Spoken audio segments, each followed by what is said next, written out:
మరి ముఖ్యంగా కూటమి నాయకత్వం చంద్రబాబు నాయుడు గారికి, అదేవిధంగా జనసేన నేత పవన్ కళ్యాణ్ గారికి, బీజేపీ నాయకురాలు పురంధేశ్వరి గారికి, వీరితో పాటు ఈ ఎన్నికల్లో నాకు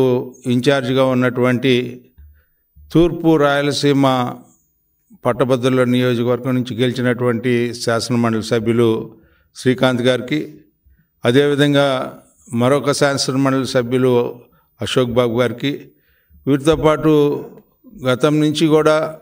నాకు ఎంతో అండదండలుగా ఉన్నటువంటి సత్యనారాయణ రాజు గారికి, రాంభూపాల్ రెడ్డి గారికి, వీరందరితో పాటు 33 నియోజకవర్గాల్లో ఉన్నటువంటి ఎమ్మెల్యేలకి, ఎంపీలకి, అదేవిధంగా మంత్రివర్యులకి, వీరితో పాటు జిల్లా ప్రెసిడెంట్లకి, జిల్లా ప్రజా పరిషత్ చైర్మన్స్కి, అదేవిధంగా ద్వితీయ శ్రేణి నాయకత్వం ఏ రకంగా అంటే ఈ ప్రస్థానం 6 నెలల కాలం నుంచి జరుగుతూ ఉంది. మొదటి ఓటర్లు నమోదు దగ్గర నుంచి తొలి విడత ఓటర్ల జాబితా, తుది విడత ఓటర్ల జాబితా వరకు కూడా జరిగినటువంటి ప్రక్రియలో పాల్గొన్నటువంటి ప్రతి ఒక్కరికి, ప్రతి 30 మందికి ఎవరైతే ఒక బూత్ అబ్జర్వర్గా ఉన్నటువంటి వాళ్ళందరికీ కూడా నా హృదయపూర్వకమైన ధన్యవాదాలు. ఈ 8 నెలల నుంచి కూడా ఒక మంచి ప్రభుత్వంగా, ఈ రోజున ఒక అభివృద్ధి చెందుతున్నటువంటి పాలనగా, సమాజంలో జరిగినటువంటి అరాచకాలన్నింటినీ కూడా అణచివేసుకుంటూ ఈ సమాజాన్ని అభివృద్ధి వైపు తీసుకెళ్తున్నటువంటి నాయకత్వమైనటువంటి కూటమి నాయకత్వానికి మద్దతుగా, అందుకే నేను చాలాసార్లు చెప్పాను, ప్రగతికి ఓటేయండి, ప్రత్యర్థులు ఎవరు అనేది కాదు. ఆ రకంగా అభివృద్ధికి ఓటు, ప్రగతికి ఓటు,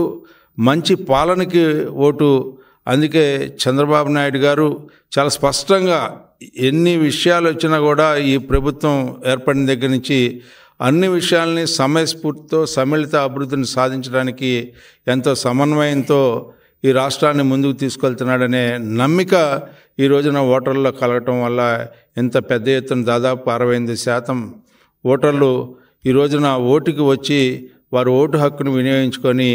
ఈ యొక్క ప్రభుత్వానికి ఒక మంచి సందేశాన్ని, సంకేతాన్ని ఈ విజయం ద్వారా ఇయ్యాలని చెప్పి తాతాలాడినటువంటి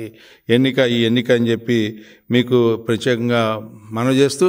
అదేవిధంగా ఈ రాష్ట్ర పార్టీ అధ్యక్షులు పల్లా శ్రీనివాసరావు గారు ప్రతి అంశంలో కూడా సమన్వయం చేసుకుంటూ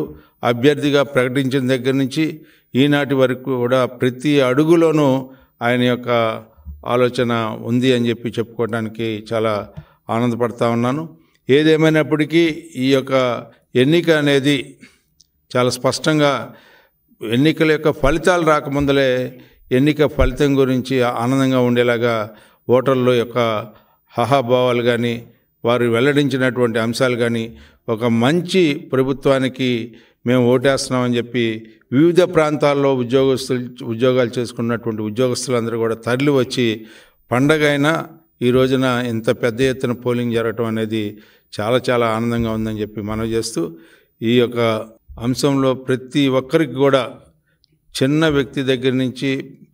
నాయకత్వం వరకు కూడా నా హృదయపూర్వకమైనటువంటి కృతజ్ఞతలు, ధన్యవాదాలు తెలుపుకుంటూ సెలవు తీసుకుంటాను.